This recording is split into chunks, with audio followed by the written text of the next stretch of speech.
प्रारंभ करते हैं। ओम अज्ञानतिमिरन्धस्य ज्ञानाञ्जनशलाकया चक्षुरुन्मीलितं येन तस्मै श्रीगुरुवे नमः। श्रीचैतन्यमनोभीष्टं स्थापितं येन भूतले स्वयं रूप कदा मह्यं ददाति स्वपदान्तिकं। वन्देऽहं श्रीगुरु श्रीयुतापदकमलं श्रीगुरून् वैष्णवांश्च श्रीरूपं साग्रजातं सहगण रघुनाथान्वितं तं सजीवं साधुवैतं सावधूतं परिजनसहितं कृष्ण चैतन्यदेवं श्रीराधा कृष्णपादान् सहगण ललिता श्रीविशाखान्वितांश्च।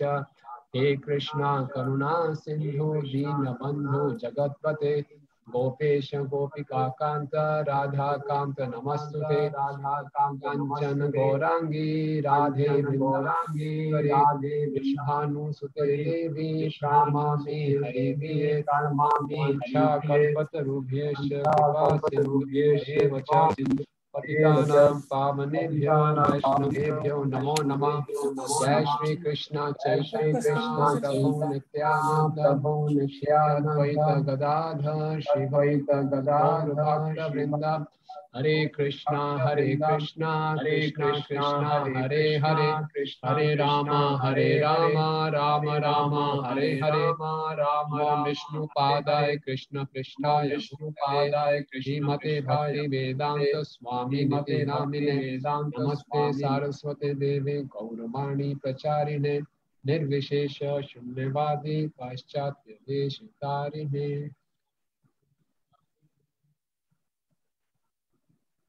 हरे कृष्णा। तो सभी भक्तों का स्वागत है और मेरा सौभाग्य है कि मुझे आप सबसे आज भेंट करने का अवसर प्राप्त हो रहा है। कोरोना वायरस के इस उपद्रव में, इस इमरजेंसी में भक्तों का जूम के द्वारा ही थोड़ा सा दर्शन हो जाए तो अपना को बहुत सौभाग्यशाली मानना चाहिए। छोटी सी विंडो में आपके दर्शन हो रहे हैं तो ये बहुत बड़े सौभाग्य की बात है। और आप आजकल हमें इसी से संतुष्ट रहना पड़ता है। तो मेरा सब भक्तों से निवेदन है कि अगर अपनी वीडियो स्क्रीन ऑन कर लेंगे तो मुझे लगेगा कि मैं कुछ इंटरनेट कर रहा हूँ, अदरवाइज एकदम ब्रह्म ज्योति की तरह वैसे ही मिलना नहीं हो पा रहा और ऊपर से एकदम ब्लैंक स्क्रीन। तो ऐसे आपकी इच्छा है। ये ऑनलाइन के बहुत से फायदे हैं। हम स्क्रीन ऑफ करके बहुत कुछ कर सकते हैं, मल्टीटास्किंग कर सकते हैं, जो कि लाइव क्लास में मंदिर में हम नहीं कर सकते थे। लेकिन फिर भी आपसे निवेदन है, अगर अपना आप वीडियो ऑन कर सकते हैं, आपकी बैंडविड्थ अलाउ करती है आप लोग को। तो गुरु महाराज आज लेक्चर नहीं दे पा रहे तो मुझे ये सेवा दी गई, मैं धन्यवाद देता हूँ नंद महाराज प्रभु का। जैसे कि जानते हैं कि अभी आने वाले कल से ही उत्सवों की श्रृंखला शुरू हो रही है।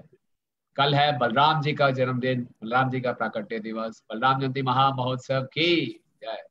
और इसके साथ साथ फिर जन्माष्टमी आएगी और फिर उसके बाद प्रभुपाद जी की व्यास पूजा और फिर राधा अष्टमी।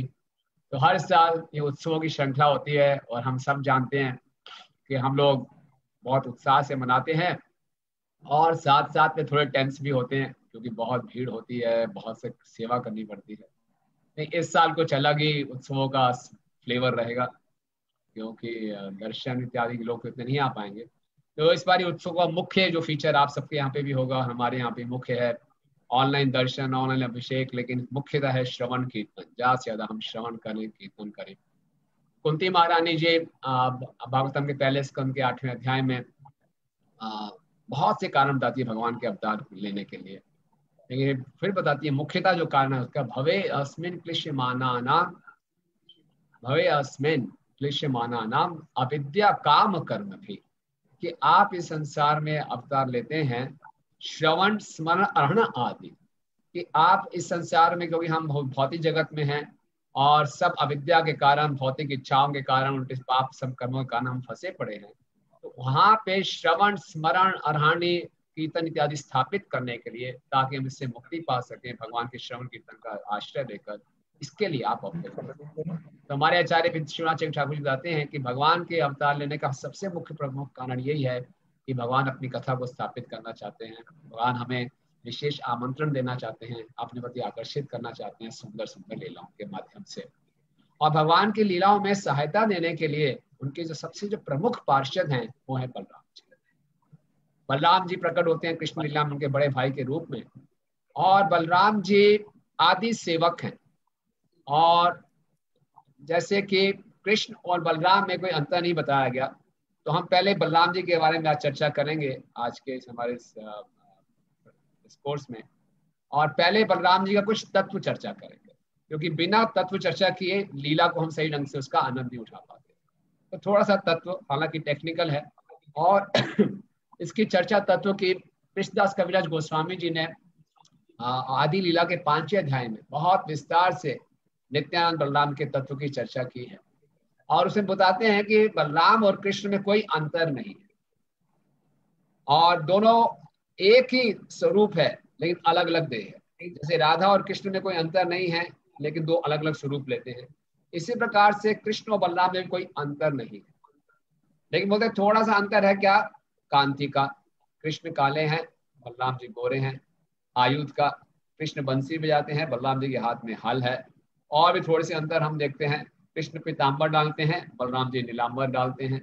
और भी देखते हैं, कृष्ण दोनों कानों में कुंडल डालते हैं, बलराम जी खाली एक कान में कुंडल डालते हैं। ये केवल बाहरी अंतर है, लेकिन तत्व की दृष्टि से दोनों एक है, दोनों की शक्ति एक समान है। और फिर भी बलराम जी कृष्ण के पहले विस्तार है। आप सब जानते हैं विस्तार और अवतार में अंतर होता है। अवतार तो वह है जो भगवान अपने अवतार, अपने अंश को नीचे भौतिक जगत में अवतरित होते हैं, नीचे आते हैं। विस्तार है भगवान की लीला की सहायता के लिए भगवान स्वांश में अपना विस्तार करते हैं, विष्णु तत्व में विस्तार करते हैं, नारायण, संकर्षण, प्रद्युम्न, अनिरुद्ध इत्यादि। तो बलराम जी पहले विस्तार हैं कृष्ण के। और क्यों विस्तार करते हैं? कृष्ण की सभी लीलाओं में उनका सहयोग देने के लिए।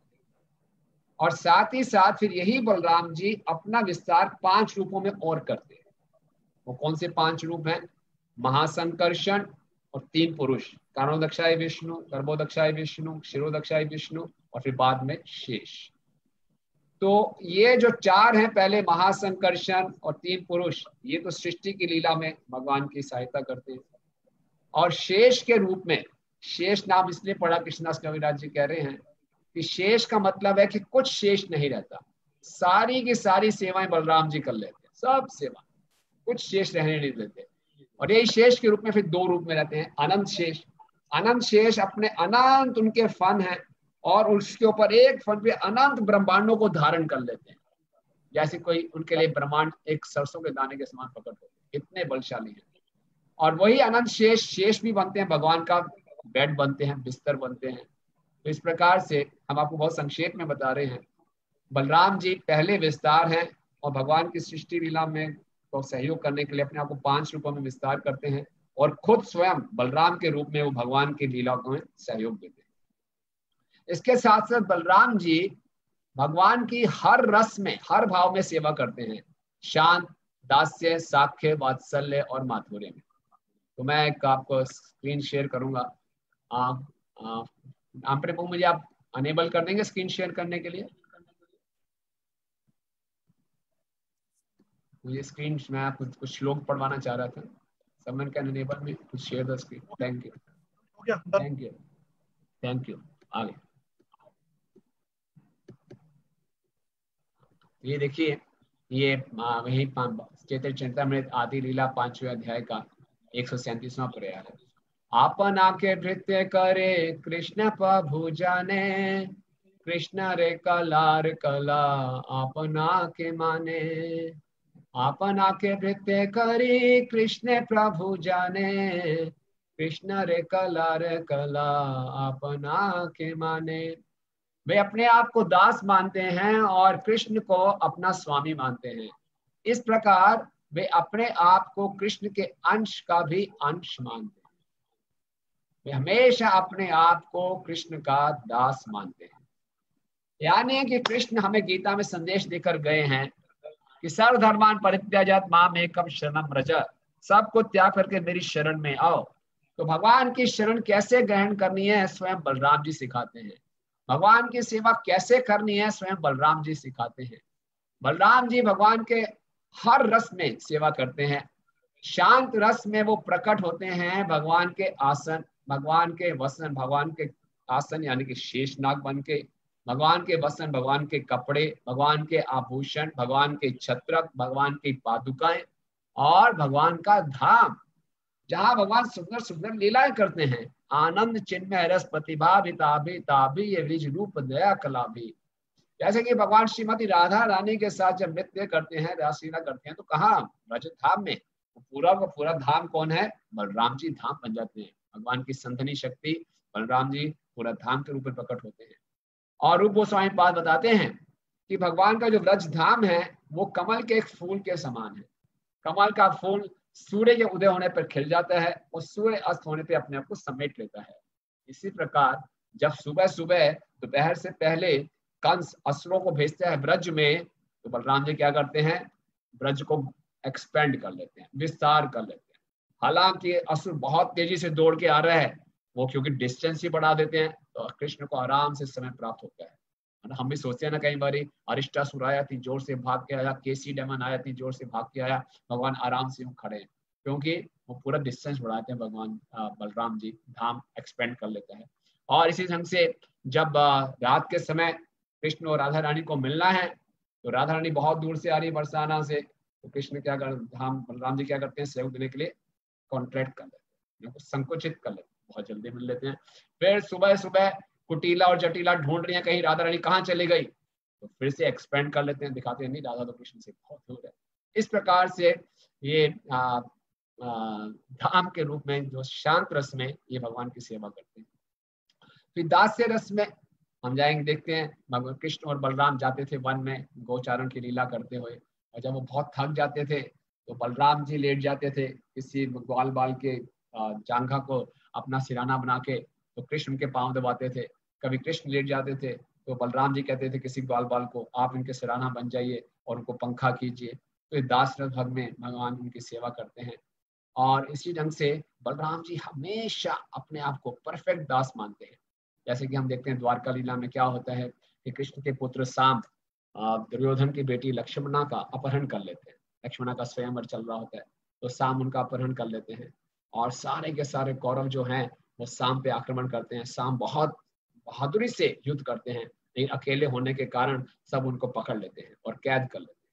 जब यादवों को ये मालूम चलता है तो बहुत क्रोध में आते हैं, बोले चलो कौरवों पर आक्रमण कर देते हैं। लेकिन बलराम जी कहते हैं नहीं नहीं, दुर्योधन मेरा शिष्य है, मैं जाके समझा दूंगा। मैंने यहाँ अवतार लिया है कि कलयुग में क्लेश बढ़े ना, इसलिए मैं जाके शांति से इसका समाधान कर दूंगा। तो अपने साथ कुछ वरिष्ठ यदुओं को लेके, उद्धव इत्यादि को लेके, कुछ ब्राह्मणों को लेकर वो जाते हैं हस्तिनापुर, और हस्तिनापुर के बाहर, नगर के बाहर वो अपना कैंप लगा लेते हैं और उद्धव जी को भेजते हैं कि आप जाके धृतराष्ट्र को बताइए कि हम आ गए हैं। उद्धव जब इस समाचार देते हैं, कौरव बहुत प्रसन्न होते हैं, वो बड़ी तरह के सुंदर उपहार और भेंटे इत्यादि लेकर बलराम जी से मिलने आते हैं और बलराम जी का बहुत स्वागत करते हैं। तो बलराम जी सब स्वागत प्राप्त करने के बाद बोलते हैं कि उग्रसेन की ये इच्छा है कि आप शाम को छोड़ दीजिए और लक्ष्मण से उसका विवाह कर हो चुका है। जब ये बात सुनते हैं कौरव तो बड़े घमंड से बोलते हैं, यदुओं की ये मजाल कि वो हमें आदेश दे रहे हैं, हमने उनको एक सिंहासन दिया, इस कारण हमारे, ये तो वो बात हो गई कि पांव की जूती अब सर पे बैठना चाहती है। इतने अहंकार से जब कौरवों ने बोला, बलराम जी को बहुत क्रोध आया और बलराम जी ने ये क्रोध में बहुत सुंदर एक श्लोक बोला, मैं आपको दिखाता हूँ, जो कि भागवतम के दशम स्कंद के 68वें अध्याय का है। लेकिन यहाँ भी इसको बताया गया, कृष्णदास कविराज जी बता रहे हैं कि बलराम जी कैसे पूर्ण रूप से दास। हाँ, 141 आपको दिखाई दे रहा है। यस्यांग्रि पंकजोऽखिलोकपालै मौल्योत्तमै धृतमुपासे तीर्थ तीर्थम ब्रह्मा बहो अमापि यस्य कला कलाया श्रीचोद्वहे हम चिरमस्य नृपासनम पा।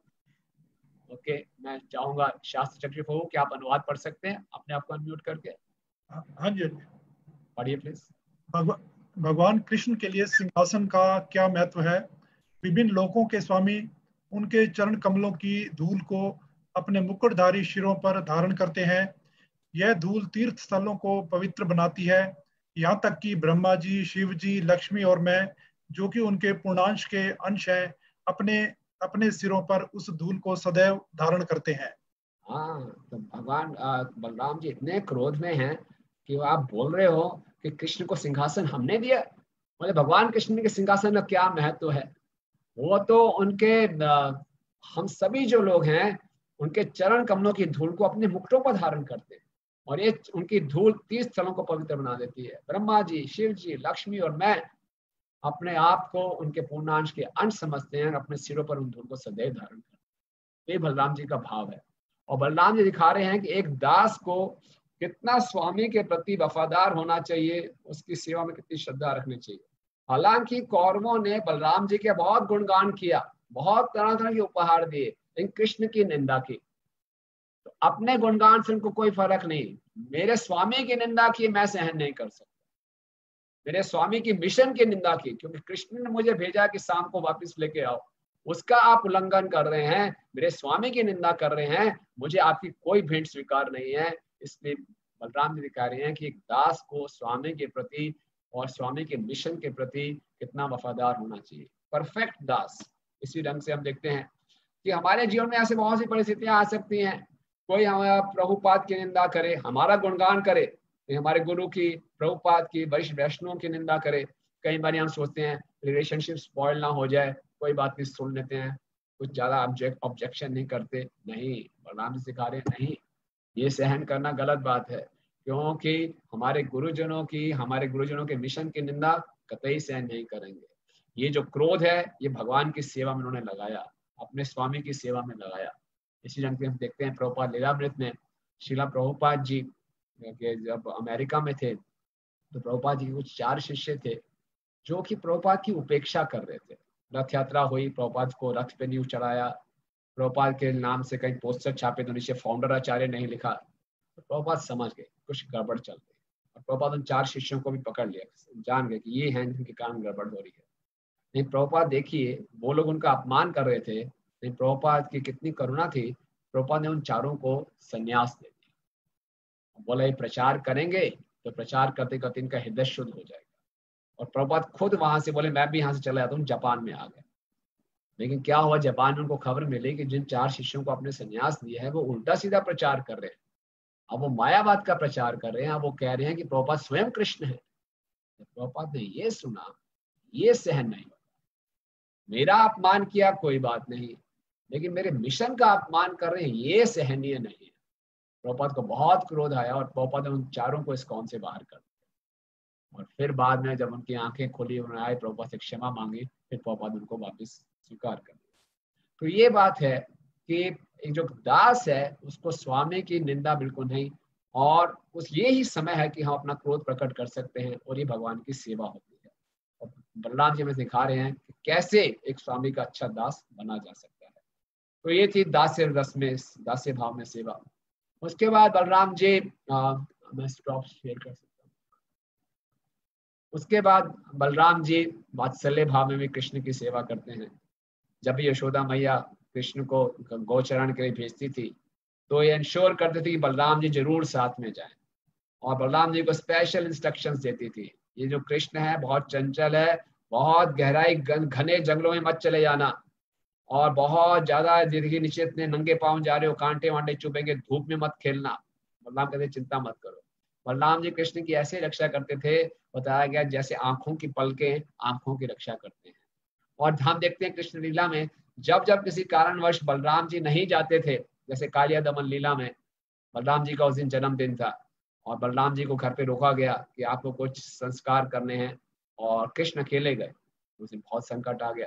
जब उन्होंने आकाश में, पृथ्वी में, अपने शरीरों में तरह तरह से अपशकुन देखे, तो पहला संशय यही आया कि आज बलराम साथ में नहीं गए हैं, दाऊ जी साथ में नहीं गए हैं, कृष्ण संकट में।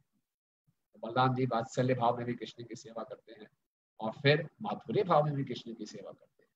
बलराम जी अपना विस्तार अनंग मंजरी के रूप में करते हैं, जो कि श्रीमती राधा रानी की छोटी बहन है, और राधा कृष्ण की लीलाओं के मंचन में उनकी पूरा सहयोग देती है। तो इस प्रकार से पांचों के पांचों वर्षों में बलराम जी कृष्ण की सेवा करते ये दिखा रहे हैं कि वो आदि सेवक है और वो आदि गुरु हैं, और वो हमें दिखा रहे हैं कि सेवा कैसे करनी चाहिए। और किसी भी जीव के अंदर जो सेवा का भाव आता है कृष्ण के प्रति, वो बलराम जी की कृपा से ही आता है। और जब जब कृष्ण, जहां जहां कृष्ण प्रकट होते हैं किसी भी रूप में, उनके साथ बलराम जी जरूर प्रकट होते हैं उनकी सेवा के लिए, उनकी लीलाओं में सहयोग देने के लिए। जब भगवान राम के रूप में प्रकट हुए तो यही बलराम जी लक्ष्मण के रूप में प्रकट हुए, छोटे भाई के रूप में। और हम जानते हैं कि लक्ष्मण जी ने राम की कितनी सेवा की। लक्ष्मी यस्य संपन्ना, लक्ष्मण का अर्थ है जिनके पास लक्ष्मी हो। उनकी क्या लक्ष्मी थी? भगवान की सेवा। और जानते हैं क्या क्या सेवा की उन्होंने। वो राम और सीता के लिए वनवास जब गए तो उनके लिए कुटिया बनाते थे, सारा रास्ता पहले साफ करते थे, वो आगे आगे चलते थे, जो भी रास्ते में कांटे झाड़ियां उनको साफ करते थे। अगर वो नहीं कर पाते तो अपने हाथ नीचे रख देते थे कि भगवान राम अपने चरण कमल मेरे पाँव हाथों पे रखिए। और साथ साथ में 14 वर्ष के लिए उन्होंने बिल्कुल निद्रा को प्राप्त नहीं किया। जब उन्होंने देखा राम और सीता को पृथ्वी पे सोना पड़ रहा है इतने कष्टों में, तो बोला मैं 14 वर्ष तक विश्राम ही नहीं करूंगा। इतनी बड़े असंकल्प। और जब रावण आए सीता के अपहरण के लिए और महर्षि के पीछे राम चले गए उनका शिकार करने के लिए, और ऐसे उन्होंने स्वांग किया कि राम जैसे खतरे में हैं, तो सीता मैया ने उनको कितने कटु वचन सुनाए। मैं अब समझी तुम हमारे साथ क्यों आए, तुम मेरा भोग करना चाहते हो। और इतने कटु वचन, इतने अच्छे भाव से सेवा करने के बाद भी उनको ये वचन सुनने पड़ रहे हैं। तो फिर देखिए उसके बाद वो जब ढूंढते हैं, रास्ते में राम मिलते हैं, तो राम भी लक्ष्मण को डांटते हैं, अरे आप सीता को छोड़कर क्यों आ गए। राम भी डांट रहे हैं, सीता मैया भी डांट रहे हैं, और उनका कोई दोष नहीं। फिर भी सेवा की भावना को उन्होंने त्यागा नहीं। हमारे साथ कई बार ऐसा हो जाता है कि हम सेवा ठीक कर रहे हैं, सारे इंटेंशन सही हैं, फिर भी डांट पड़ती है, हम तो बड़े मायूस हो जाते हैं। लेकिन लक्ष्मण जी ने कभी भी अपनी सेवा को उत्साह को खोया नहीं। तो लक्ष्मण जी बता रहे हैं कि सेवा का भाव ही असली हमारा धन है। चैतन्य महाप्रभु चैतन्य चैतन्य अंतर्लीला में कहते हैं, प्रेम बिना व्यर्थ दरिद्र जीवन। अगर प्रेम नहीं है, सेवा का भाव नहीं है, तो हम वास्तव में दरिद्र हैं, जीवन व्यर्थ है। और किसी भी भक्त का जो असली धन है वो है सेवा का भाव।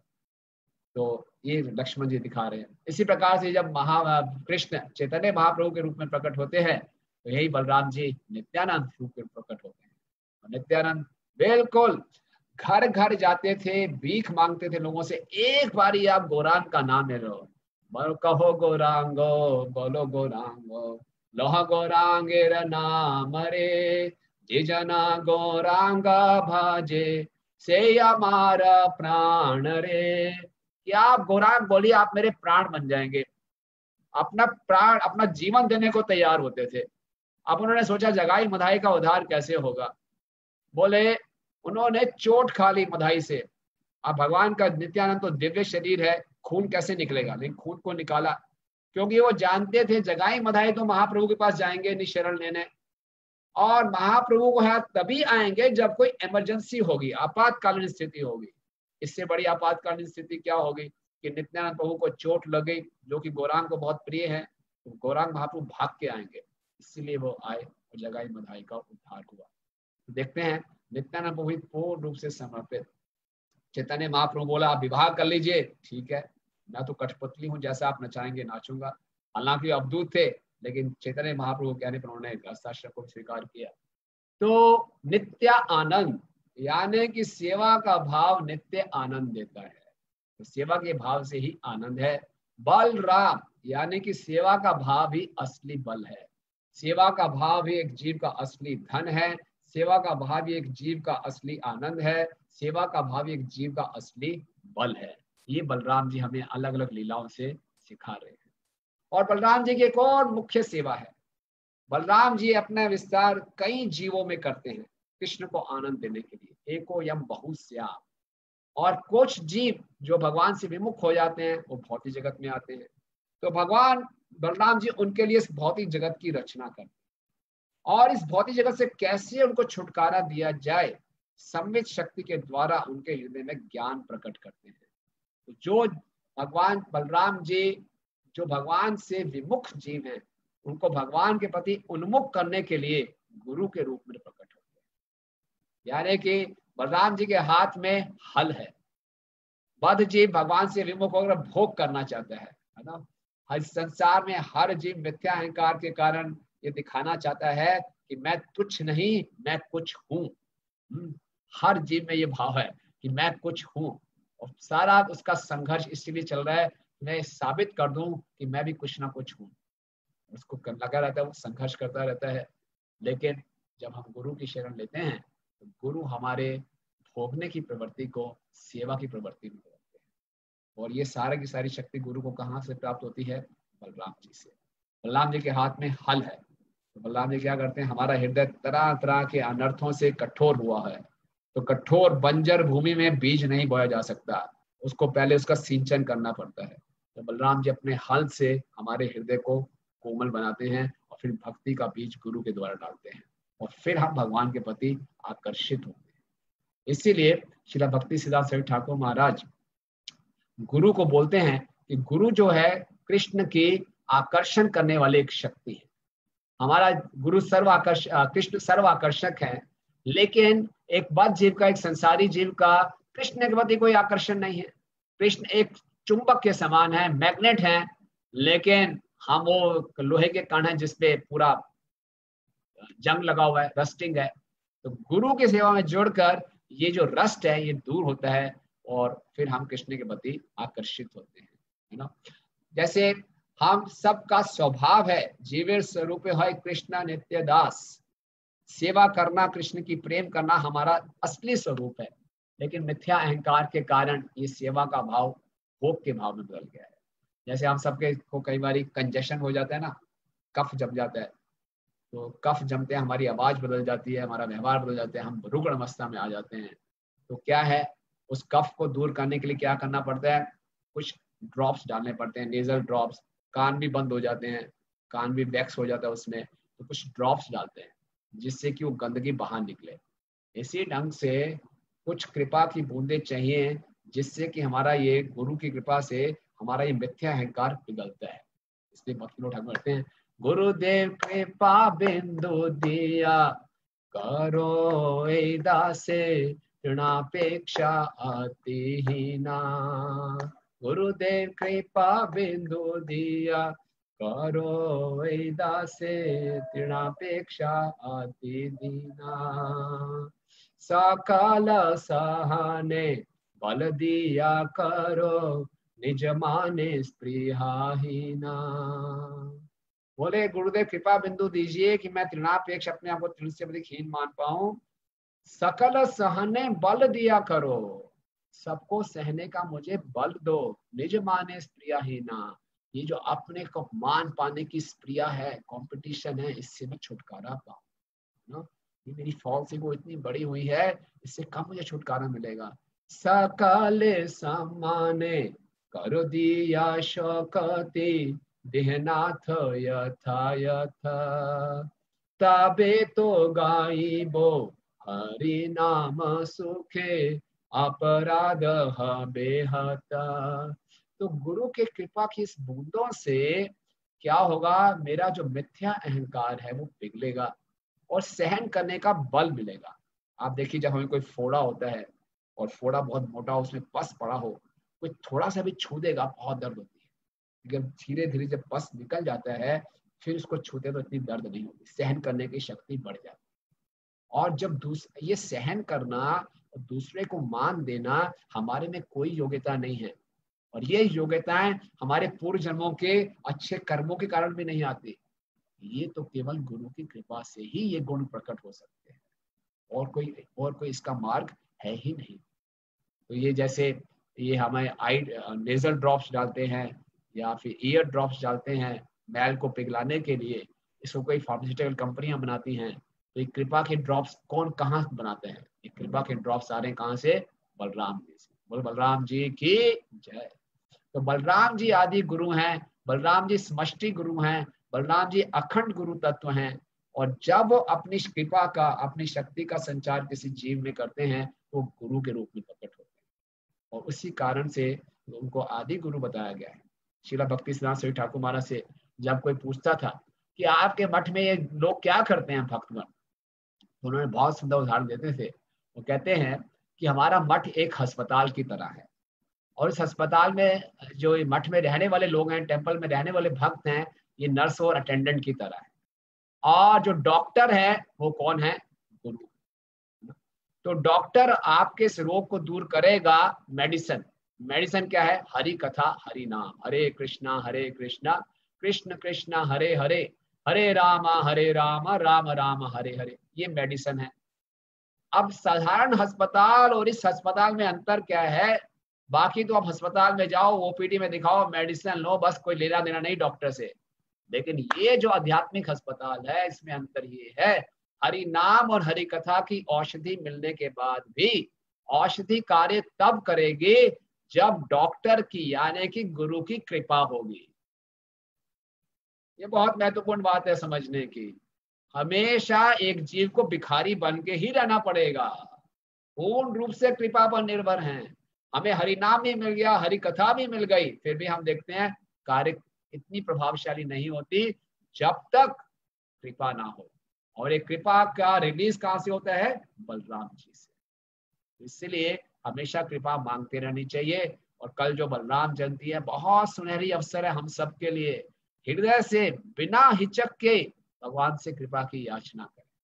देखिए, इस संसार में हमें कुछ कौशल प्राप्त हो जाए और हमारे को कुछ स्किल्स आ जाए, टैलेंट आ जाए, हमें किसी की आवश्यकता नहीं है। हम सोचेंगे हम तो सेल्फ मेड है, अपने आप अपने पांव पे खड़े हो जाएंगे। नहीं, आध्यात्मिक जगत में ऐसा नहीं है। आध्यात्मिक जीवन में तो हमें पूर्ण रूप से, हम चाहे किसी भी स्थिति में क्यों ना हो, हम कृपा पर निर्भर हैं। और जो गुरु है वो कृष्ण की कृपा मूर्तिमान रूप है। जैसे ही बोलते हैं ना, कृष्ण कृपा मूर्ति, इसी भक्ति वेदांत स्वामी श्रील प्रभुपाद। और जो कृपा है, जो आदि गुरु हैं, वो हैं बलराम जी।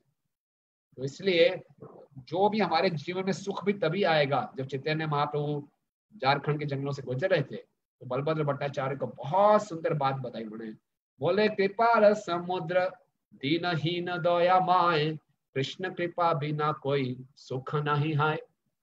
संसार में सुख चाहिए तो उसका एकमात्र तरीका है कृष्ण की कृपा, और कोई सुख का तरीका है ही नहीं एक बार जीव के। कृष्ण की कृपा को आकर्षित करेंगे, जीवन की हर परिस्थिति में कृष्ण की कृपा को देखेंगे, तभी सुखी रह सकते हैं, अन्यथा नहीं। तो ये दर्शन कौन देगा, ये हमें शक्ति कौन देगा कि हर परिस्थिति में सुख हो या दुख हम भगवान की कृपा को देख सके, वो हमें प्राप्त होते हैं बलराम जी से। तो इसीलिए बलराम जी के ऊपर हमारा पूरा जीवन निर्भर है। वो हमें आध्यात्मिक बल प्रदान करते हैं, हमें बुद्धि देते हैं कैसे हम कृष्ण की सेवा करें, कैसे हम गुरु की आज्ञा का पालन करें। गुरु की कृपा बिंदु कैसे प्राप्त होती है? गुरु की कृपा बिंदु प्राप्त होती है गुरु के इंस्ट्रक्शंस के रूप। और सबसे महत्वपूर्ण इंस्ट्रक्शंस है गुरु की दीक्षा के समय वो देते हैं, ध्यान पूर्वक अपराध रहित 16 माला का जप। अब कोई कह सकता है, कई बार जब गुरु के बारे में विषय बात होती है तो बोलते हैं हमें तो कोई ऐसे काम में कोई इंस्ट्रक्शन दी नहीं।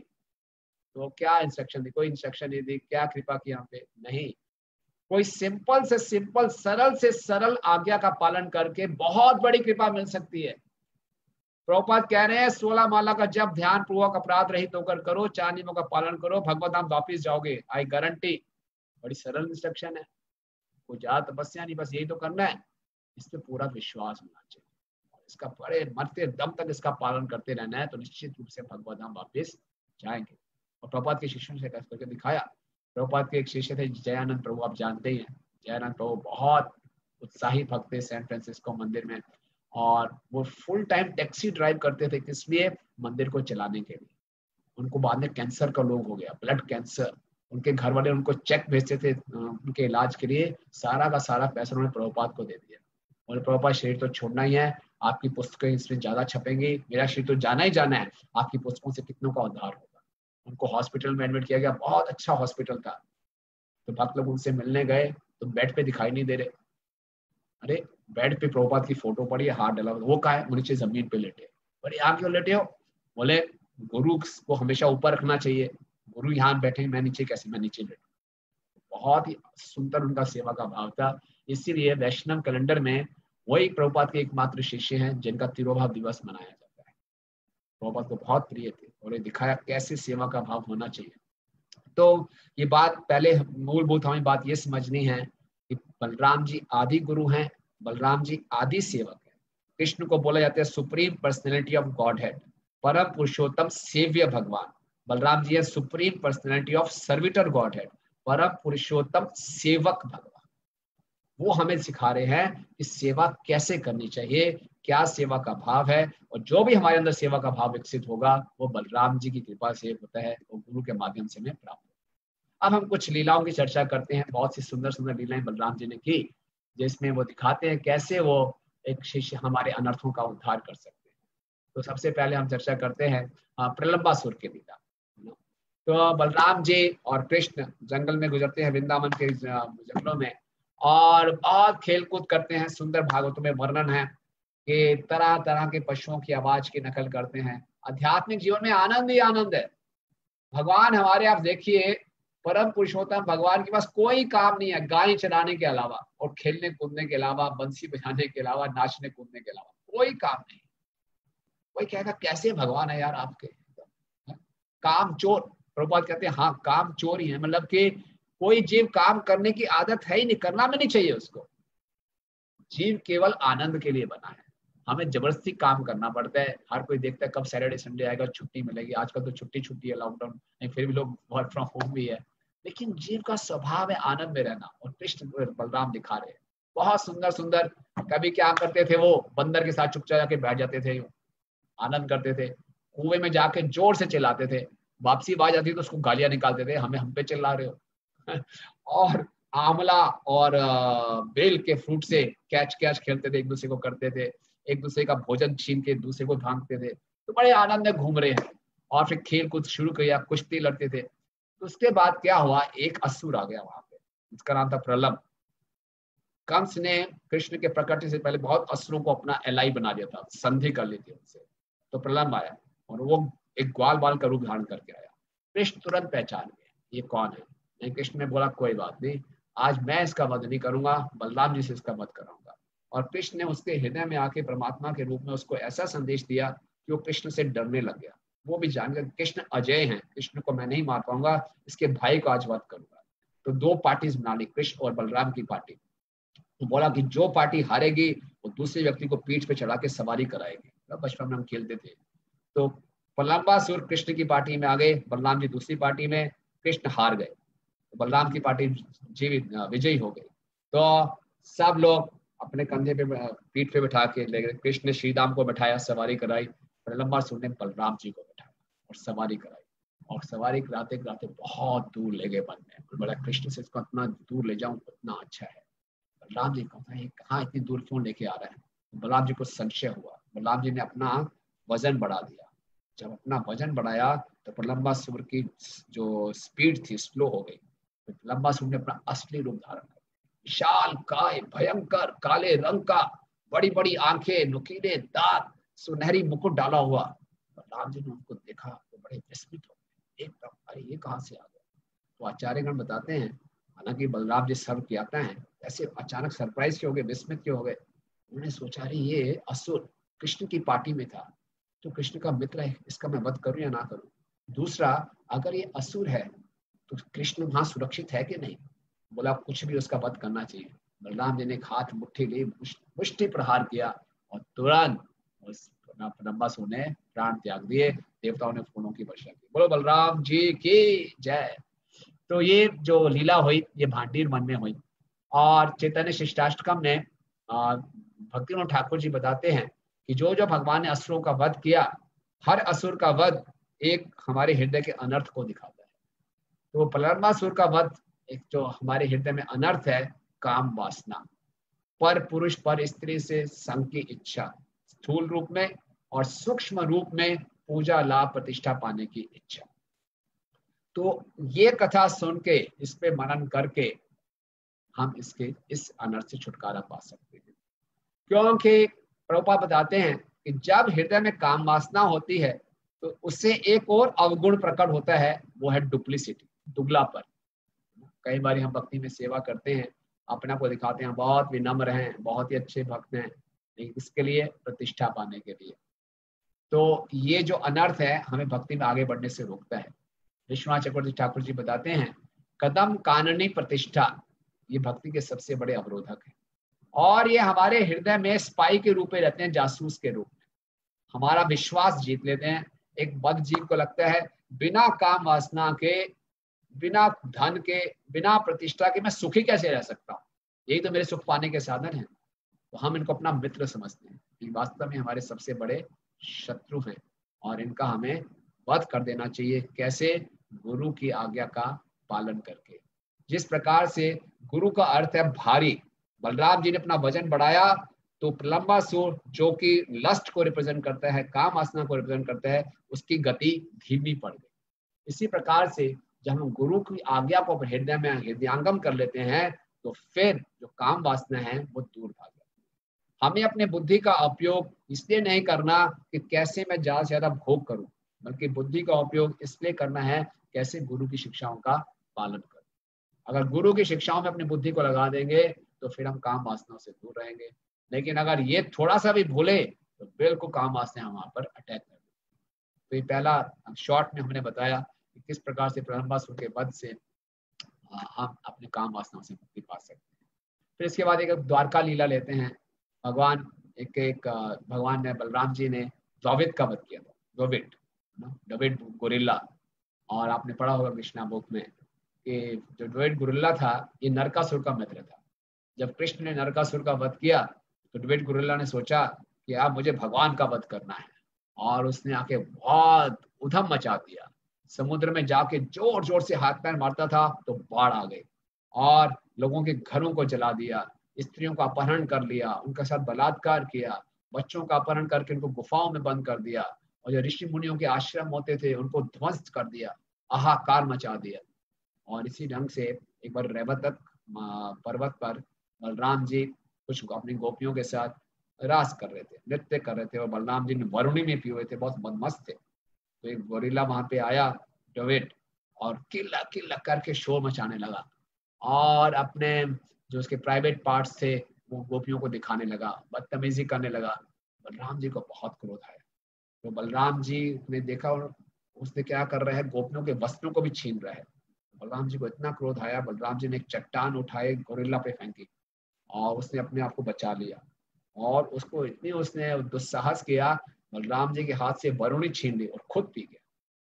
बलराम जी को ये बिल्कुल सहन नहीं हुआ। बलराम जी बोले ठीक है, और फिर उसने क्या किया, बलराम जी पे आक्रमण करना शुरू किया। बलराम जी पे उसने बड़ा से पेड़ उठाए और बलराम जी पे फेंके। बलराम जी ने अपने हल से उस पेड़ को काट दिया। फिर दूसरा पेड़ उठाया, फिर फेंका, फिर बलराम जी ने उसको काट दिया। ऐसा करते करते पूरा जो वन था पेड़ों से रहित हो गया। और फिर गोरिल्ला ने द्रविड ने चट्टाने उठा के फेंकना शुरू कर दिया। एक एक चट्टान करके फेंकते थे और बलराम जी अपने गदा से उस चट्टान को फेंकते थे। तो आचार्यगण बता रहे थे पूरा खेल चल रहा था, क्रिकेट का खेल चल रहा था। वो पूरा फुल टॉस फेंकता था, बलराम जी उसको मारते थे, तो एक एक करके चट्टान चूर चूर हो जाती थी। उसके बाद कुछ नहीं रहा, तो द्रविड गोरिल्ला ने सोचा अब ऐसे काम नहीं चले, सारी चट्टाने खत्म, सारी पेड़ खत्म। दूर से आया, मुष्टि प्रहार करने लगा। अब बॉक्सिंग का मैच शुरू हो गया। बलराम जी बोला बॉक्सिंग नहीं, अब तेरे साथ कराटे ही करूंगा। बलराम जी ने एक चॉप लिया, उसको मारा और गोरिल्ला का वध किया। तो इस प्रकार से बलराम जी जो गोरिल्ला का वध दिखाते हैं, ये हमारे अहंकार, प्राइड, उसका उन्होंने हटाया। तो गोरिल्ला जो था इसका एक इतिहास था द्रविड का। ये द्रविड था, ये भगवान राम की लीला में भी था। और ये मेंद और द्रविड, आप देखेंगे जीव गोस्वामी जी बताते हैं, मेंद और द्रविड ये भगवान राम के नित्य पार्षद हैं साकेत धाम में, और उनका विस्तार होता है, ये देवताओं में प्रकट होते हैं, और सुग्रीव की सेना में भी ये थे। तो सब कुछ भगवान राम की सेवा में जुड़े हुए थे, लेकिन इस द्रविड से लक्ष्मण जी के प्रति अपराध हो गया। इसने लक्ष्मण जी की शक्ति का कुछ कम अनुमान लगाया। तो लक्ष्मण जी के प्रति जब अपराध किया, इतना बड़ा अपराध, तो ऐसे अपराध का क्या परिणाम मिलता है कि हमारी कुसंगति में रुचि बढ़ जाती है। तो इस द्रविड को नरकासुर का संग मिला, नरकासुर से इसने मित्रता कर ली, और फिर इसकी ये बुरी हालत हुई। वहां में आचार्य बता रहे हैं कि ऐसे बड़े विभूतियों के प्रति हमें अपराध करने से डरना चाहिए। उसके कारण क्या होता है कि कुसंगति में हमारी रुचि बढ़ जाती है। तो द्रविड दिखा रहा है कि किस प्रकार से द्रविड का वध करके, गुरु के आज्ञा पालन करके हम अपने अहंकार से मुक्ति पा सकते हैं। इस संसार में बस थोड़ी सी हम कुछ उपलब्धि कर लें तो हमारा अहंकार बढ़ जाता है। जब सब कुछ हम भगवान के और गुरु की सेवा में लगाते हैं तो हमें लगता है कि हमारा कुछ भी अस्तित्व नहीं है, और गुरु की आज्ञा ही सबसे बड़ी हमारे लिए धन है। देखिए, भगवान की सेवा करना फिर भी सरल है, लेकिन वैष्णव की सेवा करना इतना सरल नहीं है। आप सबका भी अनुभव होगा, वैष्णव की सेवा करने के लिए बहुत सी विनम्रता चाहिए, लंबे समय तक लगातार सेवा करने के लिए। प्रभुपाद जी जब भुवनेश्वर में एक बार गए तो प्रभुपाद के शिष्य थे परम पूजनीय गोलगोविंद स्वामी महाराज। भुवनेश्वर का मंदिर बना रहे थे। प्रभुपाद ने उनसे कहा मंदिर तो बना रहे हो, किताबें ट्रांसलेट नहीं कर रहे उड़िया में। वो बोले क्या करूं मैं, सारा समय इसमें निकल जाता है। प्रभुपाद ने बोला नहीं, पुस्तक का अनुवाद चलते रहना चाहिए उड़िया भाषा में। कहते मेरे पास कोई भक्त नहीं है। और बोला वो एक मोटा भक्त बैठा है ना अंग्रेज, भागवत, भागवत नाम है उसका, क्या है उसको रोको यहाँ पे, बुलाओ उसको। तो वो कहीं बैठा हुआ था, बातचीत कर रहा था। बोले भागवत प्रभु, प्रभुपाद बुला रहे हैं। तो डर गया, पता नहीं क्या बात है। तो प्रभुपाद ने बोला हाँ भागवत प्रभु कैसे हैं आप? बोले ठीक हैं। बोले मैं तो अब कल वापस जा रहा हूँ अमेरिका, वहाँ पे मैंने कॉलेज फिशिंग करनी है, सारा अरेंजमेंट कर लिया है। पापा कहते हैं नहीं आप अमेरिका नहीं जाओगे। बोले क्यों? बोले यहीं रुकोगे। मैं प्रभुपाद नहीं नहीं नहीं मैं यहाँ नहीं रुक सकता, मेरा वहाँ पे सब अरेंजमेंट हो गया, वहाँ बहुत प्रचार का अच्छा अवसर है। और बोला कोई किसी और को भेज दूंगा। फिर अच्छा प्रभुपाद मेरा यहाँ पे स्वास्थ्य अच्छा नहीं रहता है ना। तो बोला कोई दिक्कत नहीं है, लोटा उठाओ बाहर जंगल में जाओ, फ्रेश हो आराम से, बढ़िया, क्या दिक्कत है। बोला नहीं प्रभुपाद वो भी ठीक नहीं है। प्रभुपाद असली बात यह है कि यहाँ जीबीसी से बनती नहीं है मेरी। बोले कौन है जीबीसी? बोले प्रभुपाद हंसदूत स्वामी। बोले ठीक है उसको बदल दूंगा। बोले प्रभुपाद एक विशेष बात बतानी है। बोले क्या? प्रभुपाद मेरी 16 माला ही नहीं हो रही। तो बोला कोई बात नहीं, सेवा करो, कोई दिक्कत नहीं है, आप रुको यहाँ पे। बोले ठीक है प्रभुपाद, यस्य प्रसादत भगवत प्रसाद, जैसा आप कहेंगे मैं करने को तैयार हूँ। तो कई बार गुरु को जबरदस्ती करनी पड़ती है हमारे अहंकार को काटने के लिए, अपनी आज्ञा पालन कराने के लिए। ये गुरु की विशेष कृपा होती है। आप कृपया करके ये बात को अपने हृदय में धारण मत कर लेना कि 16 माला का जब छोड़ दें। हम सो एक विशेष परिस्थिति में प्रभुपाद ने उनको बोला, बोले तो बहुत इंस्ट्रक्शन बता दी आपने बलराम चंद्र जी के अवसर में। हमारे लिए एकमात्र यही इंस्ट्रक्शन है जो हमें भगवत धाम ले जाए। इसी प्रकार से जब कुरुक्षेत्र में कौरवों और पांडवों का युद्ध शुरू हुआ तो बलराम जी ने कहा मैं किसी की तरफ से नहीं लड़ूंगा। तो बलराम जी तीर्थ यात्रा पे निकल गए। तीर्थ यात्रा करते करते बलराम जी पहुंचे नैमिषारण्य में। जब नैमिषारण्य में पहुंचे तो वहां पे सभी बड़े बड़े विद्वान बैठे थे, बड़े बड़े ऋषिगण साधुजन बैठे थे। जैसे उन्होंने बलराम जी को देखा सब खड़े हो गए और बलराम जी को उन्होंने आदर दिया, प्रणाम किया। हालांकि बलराम जी क्षत्रिय हैं, वो ब्राह्मण हैं, लेकिन वो जानते थे कि ये क्षत्रिय नहीं साक्षात भगवान है। लेकिन उसी सभा में जो व्यास आसन पे बैठे थे वो थे रोमहर्षण सूत, है ना, व्यास देव जी के शिष्य। बलराम जी ने देखा ये व्यास देव के शिष्य जो हैं रोमहर्षण सूत अपने आसन से खड़े भी नहीं हुए, प्रणाम भी नहीं किया। बहुत क्रोध आया। और जो रोमहर्षण सूत थे वो वास्तव में ब्राह्मण नहीं थे, उनकी माता ब्राह्मण परिवार से थी और पिता क्षत्रिय थे। इसको प्रतिलोम विवाह कहा जाता है, यानी कि विपरीत, पुरुष को ऊंची जात से होना चाहिए और स्त्री को नीची जात से, लेकिन उल्टा था। तो बलराम जी को बहुत क्रोध आया। फिर भी सभी ब्राह्मणों ने अपनी सभा में निर्णय लेके उनको ब्राह्मण आसन दिया था, व्यास आसन पे बिठा दिया था। तो बलराम जी ने कहा ये योग्य नहीं है, इसको मौका भी दिया गया ब्राह्मण बनने का, फिर भी इसके अंदर ब्राह्मण के गुण नहीं। बोला अदांतस्य अविनीतस्य, इसको ना तो अपने आप पे संयम है ना ये विनीत है, ये तो केवल एक नाटक कर रहा है व्यास आसन पे बैठ के। तो बलराम जी ने कहा हालांकि मैंने संकल्प लिया मैं कोई अस्त्र शस्त्र नहीं उठाऊंगा, लेकिन मैं यहाँ पे प्रकट हुआ हूँ धर्म की स्थापना करने के लिए। और ऐसे धर्म ध्वजी जो कि पाखंडी हैं, अपने आप को दिखाते ये धार्मिक हैं लेकिन पाखंडी हैं, ये सबसे बड़े पापी। बहुत सुंदर संदेश दे रहे हैं बलराम जी कि झूठे गुरु सबसे बड़े पापी हैं जो कि लोगों का पथ भ्रष्ट करते हैं। बोले ये जो धर्म ध्वजी है, धर्म का नाटक कर रहा है, ये सबसे बड़ा पापी है, इसका मैं वध करूंगा। तो बलराम जी ने क्या किया, एक घास का तिनका लिया और घास के तिनके से गर्दन काट दी। आप सोचिए, प्रभुपाद कह रहे हैं ये भगवान की दिव्यता है, क्या घास के तिनके में ऐसा होगा। और घास के तिनके से उनकी गर्दन काट दी। सारे ब्राह्मण सेवा में हाहाकार मच गई और सारे ब्राह्मणों ने बोला अरे आपने क्या कर दिया, आपने अभी तो हमने इनको आशीर्वाद दिया चिरंजीव होने का, हमने इनको आशीर्वाद दिया इनका स्वास्थ्य अच्छा रहे, हमने इनको आशीर्वाद दिया कि सभी संकटों से बचे रहें, और आपने इनका वध कर दिया। राम जी बोला कोई बात नहीं, अभी पुनः जीवित कर देता हूँ, सारे के सारे आशीर्वाद आपके लगा देता हूँ। बोले नहीं नहीं नहीं, हम ये भी नहीं चाहते, अब आप कुछ ऐसा करो कि आपकी बात भी बनी रहे, आपके घास के तिनके की शक्ति भी बनी रहे और हमारा आशीर्वाद भी बना रहे। बलराम जी ने कहा ठीक है, ऐसा करेंगे कि जो पिता होते हैं अपने आप को पुत्र के रूप में प्रस्तुत करते हैं, इसके पुत्र को हम व्यास आसन पे बिठाएंगे। तो फिर सूत गोस्वामी जी को व्यास आसन पे बिठाया गया। तो ये बलराम जी की विनम्रता थी। बलराम जी ने विनम्रतावश फिर सभी के सभी ब्राह्मणों से पूछा अब मुझे बताइए कैसे पश्चाताप करना चाहिए। हालांकि परम पुरुषोत्तम भगवान है, लेकिन जब उनको मालूम चला इन ब्राह्मणों ने इनको आशीर्वाद दिया हुआ था तो वो बोले बाप बताइए मैं कैसे पश्चाताप करूं। तो ब्राह्मण ने बोला 2 कार्य करिए, हम आपसे 2 फेवर चाहते हैं।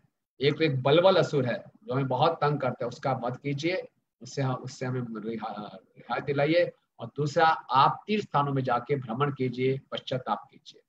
बोले ठीक है। उन्होंने बलबल का भी वध किया और अलग अलग तीर्थ स्थानों में जाकर तर्पण इत्यादि करके अपने इसका पश्चाताप किया। तो इस प्रकार से बलराम जी अपनी विनम्रता भी दिखा रहे हैं। और फिर घूमते घूमते वो कुरुक्षेत्र में पहुंच जाते हैं, जहां उनको मालूम चलता है कि युद्ध तो लगभग समाप्त हो गया, लेकिन भीम और दुर्योधन आपस में अड़े हुए हैं ना, और दोनों के अंदर गदा युद्ध चल रहा है। बलराम जी ने देखा दोनों गदा युद्ध कर रहे हैं। बलराम जी बोला कोई फायदा नहीं इस युद्ध का, आप दोनों एक ही समान हो। दुर्योधन के पास ज्यादा कौशल है, भीम के पास ज्यादा शक्ति है, और इसका कोई परिणाम नहीं निकलने वाला। मैं आपसे निवेदन करता हूं इस युद्ध को छोड़ दो। वो मान ही नहीं रहे, दोनों में इतनी शत्रुता का भाव भरा हुआ था, एक दूसरे पे आक्रमण किए जा रहे थे। तो बलराम जी ने सोचा इतना कहा, मान नहीं सुन रहे थे। तो देखिए बलराम जी की विनम्रता, बलराम जी तुरंत वहां से चले गए। बोले दिष्टम तद अनुमान भाव हो। दिष्टम, आचार्य के दिष्टम का मतलब है उन्होंने सोचा कि ये तो भगवान की इच्छा है।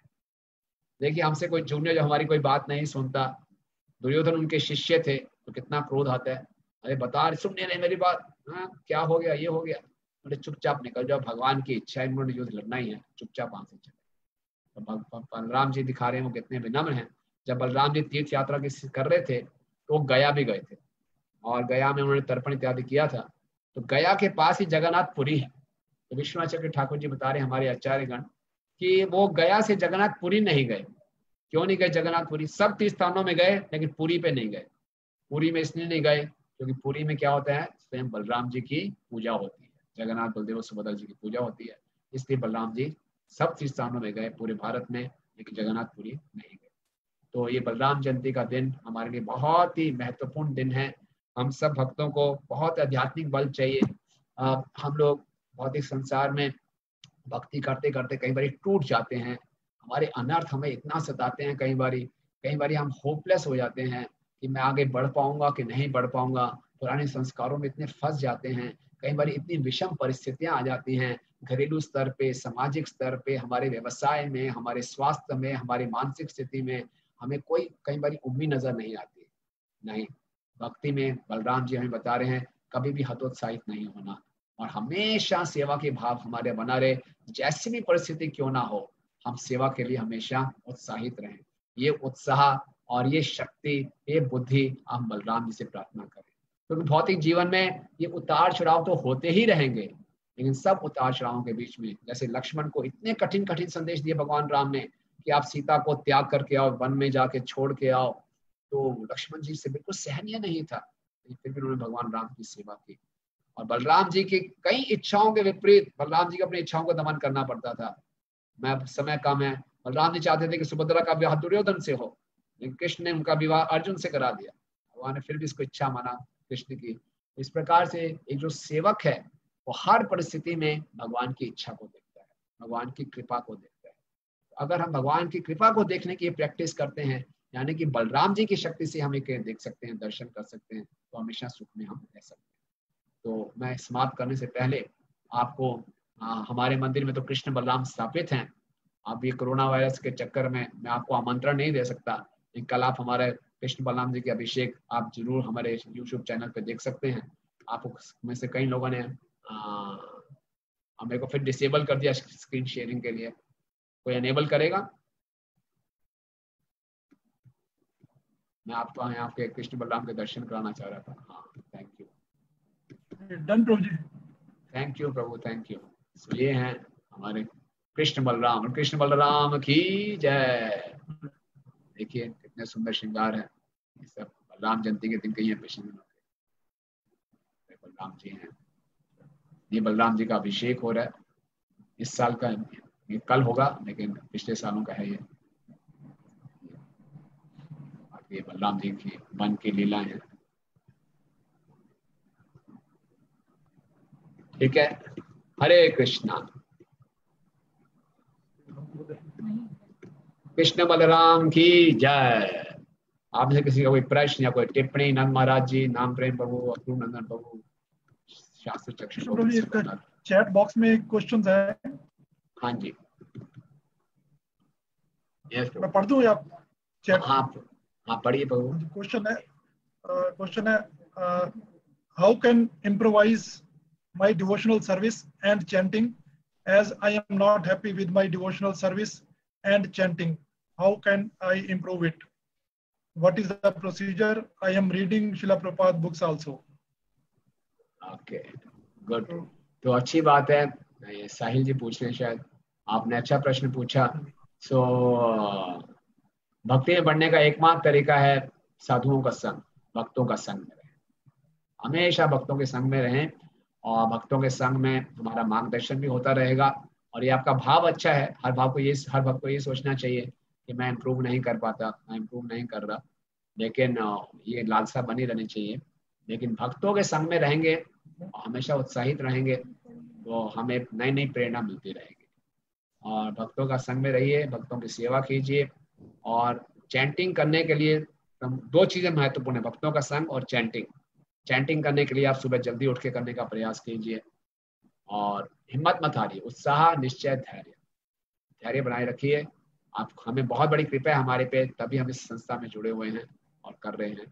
तो निश्चित रूप से इस समय के साथ सब प्रकट होगा। यस प्रभु जी। Navneet Prabhu, almost same question. I am not able to chant more rounds. Please guide me.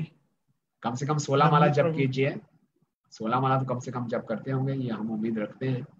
आप 16 माला तक पहुंचिए, और उसके बाद धीरे धीरे अपने जीवन को इस ढंग से ढालिए कि आप चैंटिंग ज्यादा कर सकें। लेकिन कम से कम आप 16 माला जरूर कीजिए। और कोई त्योहार आते हैं, जैसे कल का त्योहार है, एकादशी है, उसमें आप ज्यादा माला कीजिए। और ज्यादा माला करने के लिए पहले से कुछ प्लानिंग करनी पड़ती है, उस दिन को अच्छे ढंग से ढालना पड़ता है, उसके आसपास के दिनों में सेवाओं को एडजस्ट करना पड़ता है, आपके जो ड्यूटीज हैं, ताकि एक दिन आप निकाल सकें ज्यादा माला करने के लिए।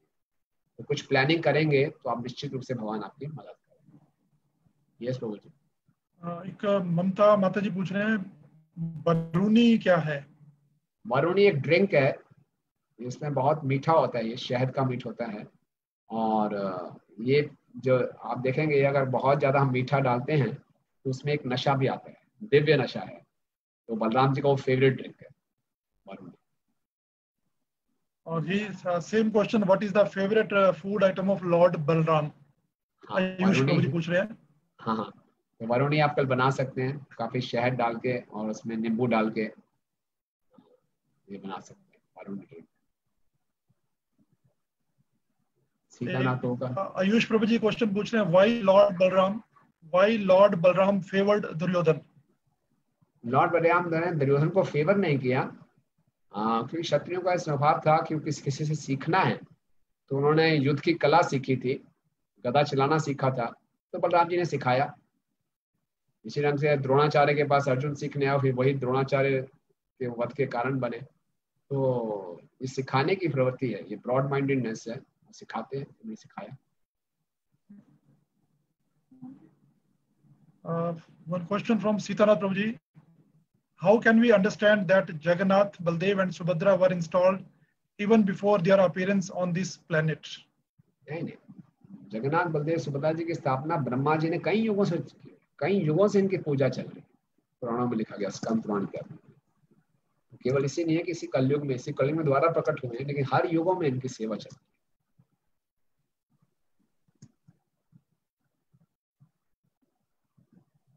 One question, Rompad Haridas Prabhuji is asking, Hare Krishna Prabhuji, Dandavat Pranam. What if during discharging of duties or seva given by authorities, if someone instigate and force you to deal with them little hard, does it will be a Vaishnava अपराध?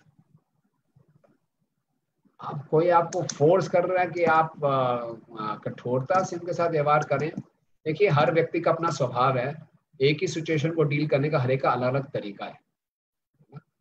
एक ही situation है, कोई कैसे deal करेगा, कोई कैसे deal करेगा, अपना अपना स्वभाव है। लेकिन हमारी इंटेंशन यही होनी चाहिए कि हम भक्तों को हर्ट ना करें, भक्तों के हृदय को, भावना को आघात ना पहुंचाएं। जब हम इकट्ठे मिलकर सेवा करते हैं, कोई मिशन में सेवा है और सेवा में कुछ स्पीड चाहिए, कोई एक्यूरेसी चाहिए, और कुछ कमिटमेंट्स होती हैं, लेकिन उसमें हमारे दूसरे पक्ष में सहायता नहीं दे रहे, सहयोग नहीं मिल रहा, या वो बात को समझ नहीं पा रहे, तो कई बार गर्मा गर्मी हो जाती है। लेकिन इसको अवॉइड करना चाहिए। और अगर आप कई बार अपना आपा खो बैठते हैं, ऐसा होता है, तो बाद में जाके आप क्षमा जरूर मांग लें। अभी हम सब प्रैक्टिसिंग डिवोटी हैं, साधक हैं, कई बार हम अपने टेम्पर को कंट्रोल नहीं कर पाते, बहुत इमरजेंसी हो गई फिर भी रिस्पांस ठीक नहीं मिल रहा, ऐसा भी हो जाता है। तो हमने कुछ गलत बोल दिया किसी वैष्णव को, तो हम आगे क्षमा मांगे। प्रयास यही करना चाहिए, यही हमारी दक्षता है, यही हमारी मैच्योरिटी है कि प्रोवोकिंग से प्रोवोकिंग सिचुएशन में भी हम अपना आपा ना खोएं, टेम्पर ना लूज करें। ये हमें प्रैक्टिस करनी है। नहीं कभी हो जाता है प्रैक्टिस करते करते हम चूक जाते हैं, तो हमें क्षमा मांगने के लिए हिचकना नहीं चाहिए।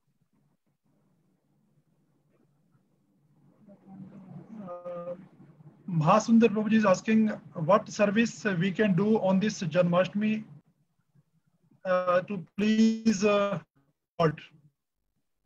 बहुत सेवाएं कर सकते हैं। देखिए, जीव का स्वभाव है सेवा का भाव, वो किसी भी अहेतु की प्रतिहता, वो किसी भी कोरोना वायरस से रुक नहीं सकता। भगवान के प्रति हमारा प्रेम कोरोना के कारण कमजोर नहीं पड़ना चाहिए ना, भगवान के प्रेम को कोई इन्फेक्शन नहीं होना चाहिए। तो हमारा उत्साह वही बना रहना चाहिए। घर में बैठे बैठे आप डिजिटल दर्शन कीजिए, भगवान की आरती कीजिए, भगवान का अभिषेक कीजिए, और खूब श्रवण कीर्तन में भाग लीजिए, और कुछ नए लोगों को जोड़िए, और ये जोड़िए भगवान की कथा की। इस समय हर व्यक्ति दुखी है, ज़्यादा से ज़्यादा श्रवण कीजिए, कीर्तन कीजिए, ऑनलाइन प्रचार कीजिए, और ऑनलाइन सब अभिषेक का आनंद उठाइए। तो भगवान भावग्राही जनार्दना। पहले हमें आदत थी फिजिकल सेवा करने की ज्यादा, लाखों लोग आ रहे हैं, उनको कैसे टैकल करना है, टेंशन होती थी, उसका एक अलग आनंद था। अब है क्या, नहीं, घर बैठे हैं, घर ही बैठे रहना है, कोई बात नहीं। अब भगवान चाहते हैं अपने मन से, अपने मन को ज्यादा एब्जॉर्ब करो। कृष्णा कॉन्शियसनेस तो मुख्यतः मन को लगाना है भगवान में, तो इसलिए ज्यादा से ज्यादा श्रवण कीजिए, मनन कीजिए, भगवान से प्रार्थनाएं कीजिए, और नए लोगों को बताइए जन्माष्टमी का क्या महत्व है, कैसे भगवान हम पे कृपा करने आए हैं, भगवान के इन्विटेशन को हम स्वीकार करें, अपने जीवन का उद्धार करें। तो they are lot of services. आप पूरा दिन बिजी रह सकते हैं, फिर आपके यहाँ भी तरह तरह के कॉन्टेस्ट किए जा रहे हैं, है ना, कॉम्पिटिशन्स हैं, बच्चों के कॉम्पिटिशन्स हैं, आपके कुछ कॉम्पिटिशन्स हैं, कृष्णा मुख ज़्यादा से ज़्यादा पढ़िए। आप देखिए, जब प्रभुपाद जलदूत में जा रहे थे, अकेले थे बिल्कुल। उससे पिछले साल 1964 में प्रभुपाद ने जन्माष्टमी मनाई थी राधा दामोदर मंदिर में, बड़े धूमधाम तरीके से। यूपी के गवर्नर आए थे राधा दामोदर मंदिर में, प्रभुपाद ने फ्लायर छापे थे, खूब प्रचार किया था। और अगले साल प्रभुपाद जी को वृंदावन छोड़ के जलदूत में जन्माष्टमी मनानी पड़ रही है। अकेले थे प्रभुपाद। प्रभुपाद ने क्या किया, तब भी मनाई। तभी प्रभुपाद ने एक फीस्ट बनाई, वहां के कैप्टन पांडा को पकड़ा, उनकी वाइफ को पकड़ा, कुछ स्टाफ के, वहां के स्टाफ को पकड़ा, और भगवान की महिमा बताई और प्रसाद बांटा। जिससे अगले साल प्रभुपाद बॉबरी स्ट्रीट में जन्माष्टमी मना रहे हैं, कुछ हिप्पियों के साथ। और प्रभुपाद सबको बोला कि आप निर्जला व्रत रखेंगे। हिप्पियों की बुरी हालत हो गई, और प्रभुपाद के पास कोई किताब भी नहीं थी, कभी गीता भी नहीं छपी थी, प्रभुपाद के अपने लिखे हुए कुछ नोट्स थे, प्रभुपाद वही पढ़ रहे थे। तो प्रारंभिक वर्षों में जब कोई मंदिर ही नहीं थे, कुछ नहीं थे, प्रभुपाद जैसे कहाँ प्रभुपाद वृंदावन में जन्माष्टमी मनाना, और कहाँ बॉबरी स्ट्रीट में हिप्पियों के साथ। आप सोचिए, प्रभुपाद की स्पिरिट वही है। तो इस संसार में बदलाव आता रहता है, और भक्ति कोई स्टीरियोटाइप नहीं है, भक्ति भी डायनामिक है। तो जिस परिस्थिति में हम बेस्ट कर सकते हैं, श्रवण कीर्तन स्मरण को ज्यादा से ज्यादा हम करें। तो हतोत्साहित नहीं होना, हतोत्साह वैसे बनाए रखना। This is my take. Yes प्रभु जी। जितेंद्र गुप्ता प्रभु जी पूछ रहे हैं बलराम जयंती पे हमें क्या प्रार्थना करनी चाहिए। मैंने बताया ना, बलराम जयंती में तो खूब रो रो कर भगवान से प्रार्थना करनी चाहिए कि आपके बल के बिना काम चलेगा नहीं, मैं बहुत कमजोर हूं, हृदय में इतनी दुर्बलता है, सब कुछ जानते हुए भी कमजोरी के कारण मैं अपनी कमजोरियों में फंस जाता हूँ, और बाद में पश्चाताप भी नहीं करता। तो आप मुझे शक्ति दीजिए कि मैं इन कमजोरियों से ऊपर उठ सकूं। आप मुझ पर कृपा कीजिए कि मैं प्रमाणिक गुरु की शरण में हूँ, मैं उनकी सेवा उत्साह से हमेशा करता रहूं। तो खूब बलराम जी की कृपा जितना मांग सकते हैं मांगिए, मेरे अंदर सेवा का भाव विकसित हो जाए, यही मेरा असली धन है। मैं ये बात समझ सकूं कि सेवा का भाव ही असली धन है, इस संसार के आकर्षणों से बच सकूं। और आप आए हैं कृष्ण के प्रति आकर्षण बढ़ाने के लिए, आपके हाथ में जो हल है उससे मेरे हृदय का सिंचन कीजिए और गंदगी निकाल के कृष्ण के प्रति आकर्षण बढ़ाइए। हमारा पूरा भक्तिमय जीवन बलराम जी की कृपा पर निर्भर है और वही बलराम जी की कृपा गुरु के रूप में प्रकट होती है। तो मैं गुरु की शरण ग्रहण करूं, गुरु की सेवा कर सकूं, सब प्रार्थना आप कर सकते प्रभु जी, गौरी शर्मा पूछ रहे हैं कि हमें ऊपर से दिखता है कि हमें प्राइड नहीं है, लेकिन हैं। अंदर से हमारा पूरा प्राइड भरा रहता है, तो इस तरह से हम अपने प्राइड को कैसे खत्म कर सकते हैं? प्राइड बहुत अच्छा है, आप इतने ईमानदारी से बात कर रहे हैं। प्राइड खत्म करने का एक ही तरीका है, वैष्णवों की सेवा। वैष्णवों की डांट से ही प्राइड जाती है। जब सेवा करेंगे ना वैष्णवों की, तो हम एक्सपोज हो जाते हैं। अर्च वगैरह की सेवा करते हैं तो अर्च वगैरह अभी इतना हमारा भाव विकसित नहीं हुआ कि अर्च वगैरह हमें थप्पड़ मार दें, है ना। एक अर्च वगैरह से हमारी कोई बातचीत हो, वो हमें डांट दें कि क्या सेवा कर रहे हो, ठीक करो। लेकिन जो वैष्णव है वो तो तुरंत फीडबैक दे देते हैं, और फीडबैक सहना इतना आसान नहीं होता। तो इसलिए अपने इंटेलिजेंस से यूज करो, बोलो भैया वैष्णव की सेवा में जुट जाओ, उसी से हमारा ये प्राइड खत्म होगा। अपने बारे में कुछ जो गलत फहमी होती है, मैं अपने बारे में बोल रहा हूँ, आपको मैं जानता नहीं, लेकिन अपने बारे में कह रहा हूँ, तभी ये ठीक होगा। गगनदीप जी पूछ रहे हैं, भगवत गीता रोज पढ़ने के लिए गुरु महाराज बार बार बोल रहे हैं, हम नहीं कर पा रहे, कैसे एंथुजियास्टिक बना जाए अपने जीविका को साथ में करते हुए? यस बाबू जी, हम सबका चैलेंज है। गुरु महाराज की इंस्ट्रक्शन बहुत सिंपल हैं, लेकिन सिंपल इंस्ट्रक्शंस को सही ढंग से करेंगे तो निश्चित रूप से हम भगवत धाम जाएंगे। तो इसकी महत्वता को समझना है। कई बार इंस्ट्रक्शन सिंपल समझ के हम इंस्ट्रक्शंस को लाइटली ले लेते हैं, और गुरु के मुख से निकले हुए इंस्ट्रक्शन है, इसको बहुत गंभीरता से लेना चाहिए। तो प्रार्थना कीजिए प्रभु जी, प्रयास कीजिए। हम भी फेल हो जाते हैं कई बार इसमें, फिर ठीक, कोई बात नहीं। छोटे बच्चे, हम गिरेंगे उठेंगे, गिरेंगे उठेंगे, लेकिन लगे रहे। तो कल का दिन बहुत महत्वपूर्ण है, प्रार्थना करके आप शुरू कर सकते हैं। और चाहे गीता का एक श्लोक, दो श्लोक, जितना भी आप पढ़ें। और आजकल तो इतनी टेक्नोलॉजी है, स्मार्टफोन हमारे पास है, उसमें सारी किताबें हैं। जहाँ मौका मिले 10 मिनट निकालने पढ़ने के लिए, इतना तो हम कर ही सकते हैं। तो बस थोड़ा सा इंटेंशन चाहिए, विल की कमी है हमारे अंदर। तो अगर उसका प्रयास करेंगे तो बहुत कृपा मिलेगी। We can pray for each other. एक और क्वेश्चन है, why lord Balram did not go Puri from Gaya during his dham दर्शन?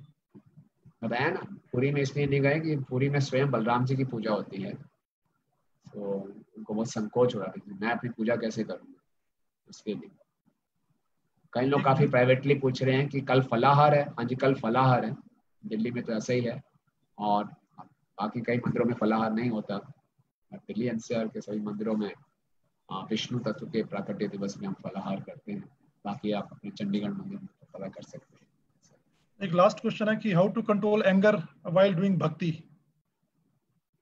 पापा बताते हैं कि क्रोध भक्त द्वेषी सन है, कि क्रोध का उपयोग करना है जो भक्तों से, जो गुरु से, हमारे मिशन से द्वेष करते हैं, उनमें प्रकट करें। बलराम जी ने अपनी लीला में सिखाया, और जो कौरवों के साथ उन्होंने किया, तो उन्होंने पूरी के पूरी हस्तिनापुर को खींच लिया और गंगा में डुबोने लगे। तब सारे कौरव आए, उनसे क्षमा मांगी। तो इसलिए हमें क्रोध ऐसे बहुत खतरनाक है भक्ति के लिए, काम, क्रोध और लोभ। लेकिन इस क्रोध को हम भगवान की सेवा में लगा सकते हैं।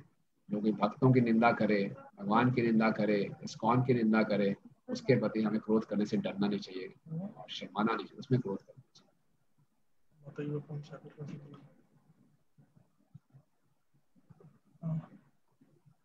I think yes Hare Prabhu Krishna. Ji. I think Nanda Prabhuji is on the line. Hare Krishna yes, Prabhuji. हाँ यस, हरे कृष्णा। हाँ जी प्रभु जी, यस आवाज आ प्रभु, रही है। हाँ धन्यवाद, प्रणाम प्रभु जी। प्रभु जी बहुत बहुत धन्यवाद, वंडरफुल क्लास, एप्रोप्रिएट मौके पे appropriate class. Thank you Prabhu ji. And I request you कि आगे भी आप इसी प्रकार हमें अनुग्रहित करते रहें। आपकी कृपा है प्रभु थैंक जी, यू अपनी सो कृपा मच। कृपा बनाए रखिए। Thank you so much, thank you, धन्यवाद, प्रणाम। और लिसनर्स के लिए कुछ सूचनाएं हैं कि हमारे यहाँ भी जन्माष्टमी पे अभिषेक और दीपदान ऑनलाइन होगा, वर्चुअल होगा, उसमें भी आप भाग लीजिए। और एक हिज होलीनेस वैष्णव महाराज कथा कहेंगे 7 अगस्त से लेके 11 अगस्त तक कृष्ण कथा, शाम को 7 बजे से लेके 8:30 तक इसी चैनल पे, इसी जूम पे, फेसबुक पे और यूट्यूब पे उसका प्रसारण होगा। आप सब उसमें आमंत्रित हैं, उसका लाभ उठाइएगा। हरे कृष्ण।